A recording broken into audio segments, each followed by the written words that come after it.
السلام علیکم ورحمۃ اللہ وبرکاتہ، نحمدہ ونصلی علی رسولہ الکریم، اما بعد فاعوذ باللہ من الشیطان الرجیم، بسم اللہ الرحمن الرحیم۔ پرہیز علاج سے بہتر ہے، یعنی کوئی دوائی نہ لے، کچھ نہ لے، فاسٹنگ شروع کر دیں تو فاسٹنگ میں بھی شفا ہے۔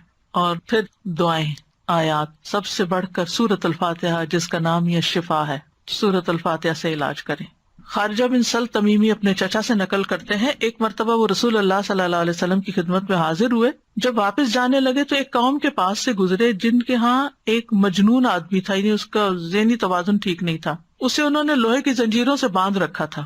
اس کے اہل خانہ کہنے لگے، ہمیں معلوم ہوا کہ تمہارا یہ ساتھی یعنی نبی صلی اللہ علیہ وسلم کو خیر لے کے آیا ہے، وہ خود نہیں ہوں گے مسلمان، نہیں پتا ہوگا، تو کیا اس کے پاس کوئی ایسی چیز ہے کہ جس سے علاج کیا جائے اس کا؟ وہ کہتے ہیں کہ میں نے سورۃ فاتحہ پڑھ کر دم کیا تو وہ ٹھیک ہو گیا۔ یقین اصل چیز ہے نا، کہ یقین کتنا ہے۔ ایک لیکچر یقین پر بھی ہونا چاہیے، کیونکہ نا دین کے معاملے میں، دعاؤں کے معاملے میں ہمارا یقین نہیں ہوتا۔ الثقۃ باللہ۔ پھر جو منزل ہم پڑھتے ہیں اس میں سورۃ فاتحہ کے علاوہ آیت الکرسی ہے، البقرہ کی آخری 2 آیات ہیں، کیونکہ نبی صلی اللہ علیہ وسلم نے فرمایا جس نے سورۃ البقرہ کی آخری 2 آیات ایک رات کو پڑھی وہ اسے ہر آفت سے بچانے کے لیے کافی ہوں گی۔ اور آیت الکرسی کا تو فائدہ آپ کو معلوم ہی ہے۔ پھر معوذات ہیں، قل هو اللہ احد، قل اعوذ برب الفلق، قل اعوذ برب الناس۔ نبی صلی اللہ علیہ وسلم نے فرمایا صبح اور شام 3 بار معوذات کہہ لو تو یہ ہر چیز سے تمہیں کفایت کریں گی۔ پھر یہ دعا جو کل میں نے آپ کو بتائی تھی، انی مسنی الضر وانت ارحم الراحمین۔ اور اگر وسوسے آ رہے ہیں بہت اور بے چینی ہے اور دل پریشان ہے تو انی مسنی الشیطان بنصب وعذاب، کہ شیطان نے مجھے سخت تکلیف اور عذاب میں ڈال رکھا ہے، یعنی وسوسوں اور نیگیٹو تھنکنگ کی وجہ سے۔ حضرت ایوب علیہ السلام کا حال یاد کر کے اور پھر انت ارحم الراحمین بھی کہیں ساتھ۔ اور پھر ایوب علیہ السلام کا انداز جو ہے نا دعا کا، وہ بڑا خوبصورت ہے، وانت ارحم الراحمین، اور اپنے حال کا ذکر کیا کہ اللہ میں تکلیف میں ہوں، آپ جانتے ہیں۔ تو ہم اس طرح بھی دعائیں کر سکتے ہیں، یا اللہ آپ نے ایوب علیہ السلام کو صحت دی تھی، یا اللہ آپ نے زکریا علیہ السلام کو بیٹا دیا تھا، یا اللہ آپ نے یوسف علیہ السلام کو لوٹا دیا تھا، یا اللہ آپ نے موسیٰ علیہ السلام کی حفاظت کی تھی، یا اللہ آپ پھر یہ تکلیف دور کر دیں۔ سورۃ الانبیاء میں وہ اتنی خوبصورت دعائیں پڑھتے ہیں تو دل پگھلتا ہے، سارے انبیاء کی جو دعائیں قبول ہوتی گئیں ان کا واسطہ دے کر کے اللہ آپ نے ان سب کی دعائیں قبول کی، آپ میری بھی دعا قبول کریں اور میری یہ تکلیف دور کر دیں۔ اور پھر یہ ہے کہ جیسے نیک لوگ اللہ سے اچھا گمان رکھتے تھے، ابراہیم علیہ السلام نے کہا وَإِذَا مَرِضْتُ فَهُوَ يَشْفِينِ، وہ مجھے شفا دیتا ہے جب میں بیمار ہوتا ہوں۔ یہ یقین ہو اور پھر اس طرح شفا مانگے اللہ سے کہ اللہ تعالیٰ آپ کے ہاتھ میں شفا، بیدک الشفا۔ پھر وہ جو مسنون دعائیں گرین کارڈ کی ہیں، امسح البأس رب الناس بیدک الشفا، لا یکشف الکرب الا انت، اے لوگوں کے رب تکلیف دور کر دے، تیرے ہی ہاتھ میں شفا ہے، تیرے سوا اس کو کوئی دور کرنے والا نہیں۔ نبی صلی اللہ علیہ وسلم بیمار پر ان الفاظ کے ساتھ دم کیا کرتے تھے۔ اور پھر ایک اور روایت میں آتا ہے، انس رضی اللہ عنہ کہتے ہیں کہ میں تم پر وہ دعا پڑھ کر کیوں نہ دم کروں جسے رسول اللہ صلی اللہ علیہ وسلم پڑھتے تھے۔ تو حضرت ثابت کی طبیعت خراب تھی تو انہوں نے کہا ضرور کیجیے، تو حضرت انس نے ان الفاظ کے ساتھ دم کیا، اللہم رب الناس مذہب البأس اشف انت الشافی لا شافی الا انت شفاء لا یغادر سقما۔ پھر اسی طرح یہ ہے کہ اگر کوئی جل جائے تو اس کا علاج نبی صلی اللہ علیہ وسلم نے کس طرح کیا۔ ایک خاتون کہتی ہیں کہ میں حبشہ سے واپس آ رہی تھی، مدینہ سے کچھ فاصلے پر تھی تو کھانا پکانا شروع کیا، لکڑیاں ختم ہوئی تو لکڑیوں کی تلاش میں نکلی تو بچے نے ہانڈی اپنے اوپر گرا لی اور وہ بازو پہ گر گئی اور وہ جل گیا۔ تو وہ پھر لے کے نبی صلی اللہ علیہ وسلم کی خدمت میں حاضر ہوئی، کہا اللہ کے رسول صلی اللہ علیہ وسلم میرے ماں باپ آپ پہ قربان، یہ محمد بن حاتم ہیں اور ان کے ساتھ یہ ہوا ہے۔ تو آپ نے اپنا لعاب دہن ڈالا اور سر پہ ہاتھ پھیرا اور برکت کی دعا کی، اور اس جلی ہوئی جگہ پر لعاب دہن ڈالتے جاتے تھے اور ساتھ یہ دعا پڑھتے تھے، اذہب البأس رب الناس واشف انت الشافی لا شفاء الا شفاؤک اشف شفاء لا یغادر سقما۔ اور پچھلے دنوں ایک پوسٹ آپ نے بھی شاید دیکھی ہو جس میں وہ کوئی حکیم یا طبیب ایسی ریکمینڈ کرتا ہے کہ اگر کوئی شخص صبح کے وقت اپنا پہلا لعاب اپنی آنکھوں کے اندر لگاتا ہے تو اس کی آنکھوں کی بینائی تیز ہو جاتی ہے اور بیماریاں دور ہوتے ہیں۔ بہرحال لعاب کے اندر بھی اللہ نے شفا رکھی ہے۔ اور پھر اسی طرح خود کو تکلیف ہو، اور یہ تو میں نے بہت دفعہ آزمایا ہے کہ درد کی جگہ پر ہاتھ رکھ کے انسان 3 دفعہ بسم اللہ پڑھے اور 7 دفعہ اعوذ بعزت اللہ و قدرتی من شر ما اجد و احاذر. بہت ہی خوبصورت دعا ہے اور بہت جلد تکلیف دور ہوتی ہے. خاص طور پہ اگر گھٹنوں وغیرہ میں تکلیف ہے تو آپ ان کو کلونجی کے آئل سے رب بھی کرتے جائیں اور یہ دعا پڑھتے جائیں تو انشاءاللہ ٹھیک ہو جائیں گے. پھر اسی طرح اگر کہیں پھوڑا پھنسی ہے چھوٹا موٹا تو اس پر نبی صلی اللہ علیہ وسلم یہ دعا پڑھتے تھے، بسم اللہ تربت اردنا بریقت بادنا لیشفی بہ سقیمنا باذن ربنا. اللہ کے نام کے ساتھ ہماری زمین کی مٹی، یعنی جس زمین پہ انسان رہتا ہے وہیں کی مٹی لے سکتا ہے اگر مدینہ کی مٹی نہ ہو. ہمارے رب کے حکم سے ہم میں سے بعض کے لعاب کے ساتھ ہمارے بیمار کو شفا دی جائے. یعنی وہاں پر کوئی بڑی بڑی فارمیسیز نہیں تھی، کوئی اور علاج کے لیے ہاسپٹل نہیں تھے، تو یہی چیزیں جو تھیں نبی صلی اللہ علیہ وسلم نے عملاً کر کے دکھائیں اور لوگوں کو فائدہ بھی پہنچا.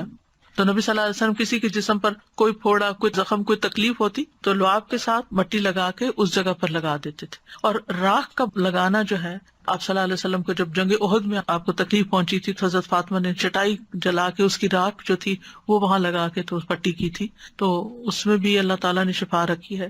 اور پھر اسی طرح تکلیف اور پریشانی کے وقت کی جو عام دعائیں ہیں وہ بھی پڑھنی چاہیے. یا حی یا قیوم برحمتک استغیث اللہ اللہ ربی لا اشرک بہ شیئا. پھر اسی طرح لا الہ الا انت سبحانک انی کنت من الظالمین. پھر نبی صلی اللہ علیہ وسلم جب کرب اور تکلیف اور پریشانی اور بے چینی ہوتی تھی اس وقت پڑھتے تھے لا الہ الا اللہ العظیم الحلیم، لا الہ الا اللہ رب العرش العظیم، لا الہ الا اللہ رب السماوات و رب الارض و رب العرش الکریم.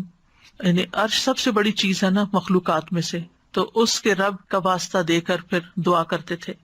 پھر اسی طرح عافیت کی دعائیں بھی مانگنی چاہیے کہ اللہ تعالیٰ بیماریوں سے محفوظ رکھ، خاص طور پر جب کوئی وبا وغیرہ پھیلی ہو یا آپ کسی بیمار کو دیکھیں یا ہاسپٹل میں جائیں یا کسی کی تیمارداری کرنے جائیں. ویسے بھی صبح شام 3 دفعہ اللہم عافنی فی بدنی، اللہم عافنی فی سمعی، اللہم عافنی فی بصری، لا الہ الا انت.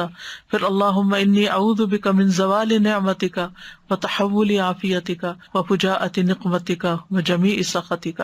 اے اللہ بے شک میں تیری پناہ لیتا ہوں اس بات سے کہ تیری دی ہوئی کوئی نعمت مجھ سے چھن جائے اور تیری دی ہوئی عافیت پلٹ جائے اور کوئی ناگہانی عذاب آ جائے، اور میں تیری تمام ناراضگیوں سے تیری پناہ لیتا ہوں. اور پھر اللہم انی اعوذ بک من جہد البلاء ودرک الشقاء وسوء القضاء وشماتۃ الاعداء. اے اللہ بے شک میں تیری پناہ مانگتا ہوں سخت مصیبت، بدبختی لاحق ہونے، بری تقدیر اور دشمنوں کے خوش ہونے سے. پھر اسی طرح اللہم انی اعوذ بک من السمم والبکم والجنون والجذام والبرص وسیء الاسقام. اے اللہ بے شک میں بہرے پن، گنگے پن، پاگل پن، کوڑ، برس اور تمام بری بیماریوں سے تیری پناہ مانگتا ہوں. اور پھر اللہم انی اعوذ بک من الہم والحزن والعجز والکسل والجبن والبخل وغلبۃ الدین وقہر الرجال. اخلاقی بیماریوں سے، روحانی بیماریوں سے نجات. اے اللہ میں تیری پناہ مانگتا ہوں دکھ، غم، عاجزی، سستی، بخل، بزدلی، قرضداری کے بوجھ اور لوگوں کے اپنے اوپر غلبے سے. پھر اعوذ بکلمات اللہ التامات من شر ما خلق. ہر طرح کے شر سے اللہ تو مجھے بچا لے. جہاں بھی انسان جائے، کسی شہر میں جائے، کسی جگہ پر جائے، پلین میں ہو، کہیں پر آپ انٹر ہو، بینک میں، اسکول میں، تو 3 دفعہ اگر آپ یہ پڑھ لیں کوئی چیز آپ کو نقصان نہیں دیتی. کیونکہ انسان کو ڈر ہوتا ہے نا کہیں وائرسز ہوں گے، اور خاص طور پر آج کل کے سیناریو میں. پھر اعوذ بکلمات اللہ التامات من کل شیطان وہامۃ ومن کل عین لامۃ. یعنی لوگوں کی گیدرنگ میں جائیں، آپ کو ڈر ہوتا ہے کہ نظر نہ لگ جائے، کوئی اور اسی طرح کی چیز. یہ دعا بھی بہت فائدے کی ہے، ویسے بھی پڑھنی چاہیے. اور پھر شیطانی وسوسے سے اگر بہت نیگیٹو تھنکنگ ہو رہی ہو اور بہت برے برے خیالات آ رہے ہوں، کسی کے بارے میں کوئی بات بہت بری ستا رہی ہو، تو اعوذ بکلمات اللہ التامات من غضبہ وعقابہ وشر عبادہ ومن ھمزات الشیاطین وان یحضرون. خاص طور پہ برا خواب آنے کے بعد اگر دل پہ بار بار پریشانی کا خیال آ رہا ہے، بار بار آ رہا ہے، تو اس کو بھی جھٹکنے کے لیے یہ دعا پڑھی جا سکتی، تو اللہ تعالیٰ محفوظ رکھیں گے. اب بس آخر میں چند موٹی موٹی باتیں کہ اگر آپ کسی بیمار کے پاس جائیں تو کن چیزوں کا خیال رکھیں، کیونکہ مریضوں کی عادت کا حکم دیا گیا ہے، کیونکہ اس سے انسان کو اپنی نعمتیں یاد آتی ہیں اور انسان کو آخرت کی یاد آتی ہے. اور مسلمان کی عادت جو ہے وہ دوسرے مسلمان پر حق ہے، خاص طور پر اگر کوئی قریبی لوگوں میں سے ہو. نبی صلی اللہ علیہ وسلم نے فرمایا جب کوئی شخص اپنے کسی مسلمان بھائی کی عادت کرتا ہے تو وہ جنت کے باغات میں چلتا ہے یہاں تک کہ بیٹھ جائے، اس کے بیٹھنے پر اللہ کی رحمت اسے ڈھانپ لیتی ہے. اگر واقعی عادت کی نیت سے کسی کے پاس جاتے ہیں اور عبادت کی نیت سے اور اگر صبح کے وقت جائے تو شام تک 70,000 فرشتے اس کے لیے دعائے بخشش کرتے ہیں، اور شام کو جائے تو صبح تک، یعنی اتنا بڑا اجر و ثواب ہے۔ اور عیادت نہ کرنے والوں کی مذمت کی گئی ہے۔ اللہ تعالیٰ قیامت کے دن فرمائیں گے کہ میرا فلاں بندہ بیمار تھا، تو نے اس کی عیادت نہیں کی، یعنی تم نے اس کا حال ہی نہیں پوچھا، اگر تو اس کی عیادت کرتا تو مجھے اس کے پاس پاتا۔ عیادت کرتے وقت اسے اجر کی خوشخبری دی جاتی ہے، اور مریض کو دعا دے کر خوش کریں، ہو سکے اس کو دم کر دیں اور دعا کا کارڈ دے دیں، کوئی بھی ایسی چیز اس کو بتائیں کہ یہ بیماری اس کے درجات کی بلندی کا ذریعہ، اچھی باتیں کریں، حوصلہ افزائی کریں، غم گساری کریں۔ اور عیادت کے وقت کی دعاؤں میں لا بأس طہور انشاءاللہ، کوئی بات نہیں، ٹھیک ہو جاؤ گے، سب صاف ہو جائے گا۔